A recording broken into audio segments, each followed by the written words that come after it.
Најнапред ми представува голема чест и задоволство што денес тука во Кавадарци се пушта една значајна инвестиција која што е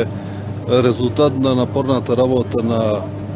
градоначалникот на општина Кавадарци, на јавното комунално предпријатие, а која е голема придобивка за сите граѓани на Кавадарци. По пуштањето на употреба на зелениот пазар, фотоволтаичната централа тука во Кавадарци, ова е трета голема инвестиција за многу краток период, што е значајна инвестиција, што е голема инвестиција од 23 милиони денари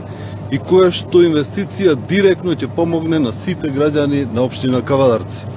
Покрај оваа голема економска, финансиска криза, општина Кавадарци е најпозитивниот пример каде што покаже како треба да се работи. Овој пример го следат и останатите градоначалници на ВМРО ДПМН во Македонија,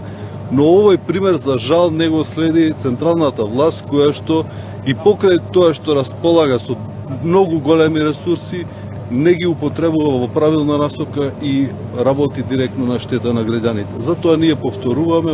во многу наврати дека е потребна смена на власта и потребно е да дојдат вистински луѓе на вистински места, за да може позитивниот пример од Кавадарци да се преслика на цела територија на државата и на централната власт.